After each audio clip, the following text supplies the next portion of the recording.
अमरावती महानगरपालिकेच्या आगामी निवडणुकीच्या पार्श्वभूमीवर निवडणूक पूर्वतयारीसाठी महत्त्वाची आढावा बैठक पार पडली।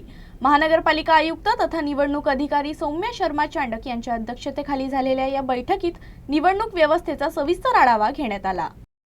अमरावती महानगरपालिकेच्या कॉन्फरन्स हॉलमध्ये आयोजित या बैठकीत नियंत्रण अधिकारी, सहाय्यक अधिकारी तसेच विविध विभागांचे संबंधित कर्मचारी उपस्थित होते। बैठकीत निवडणूक प्रक्रियेशी संबंधित सर्व महत्त्वाच्या बाबींवर सखोल चर्चा करण्यात आला। यामध्ये आचारसंहिता, कक्षाचे व्यवस्थापन, कायदा व सुव्यवस्था, पोलीस बंदोबस्त, FST, SST, VST आणि VVT पथकांचे नियोजन व नियंत्रण तसेच ESMS प्रणालीच्या प्रभावी अंमलबजावणीवर भर देण्यात आला। तसेच मतदान व मतमोजणी कर्मचारी व्यवस्थापन, स्ट्रॉंग रूम व्यवस्थापन, मतदार केंद्र आणि मतमोजणी केंद्राचे नियोजन, वाहतूक व्यवस्था, स्वीप प्लॅन, निवडणूक प्रशिक्षण, साहित्य पुरवठा आणि फॉर्म छपाई वितरण याबाबत सविस्तर आढावा घेण्यात आला। बैठकीत निवडणूक अधिकारी तथा आयुक्त सौम्या शर्मा चांडक यांनी सर्व अधिकाऱ्यांना प्रत्येक टप्प्यावर काटेकोर नियंत्रण ठेवून वेळेत कामकाज पूर्ण करण्याचे स्पष्ट निर्देश दिले आहेत।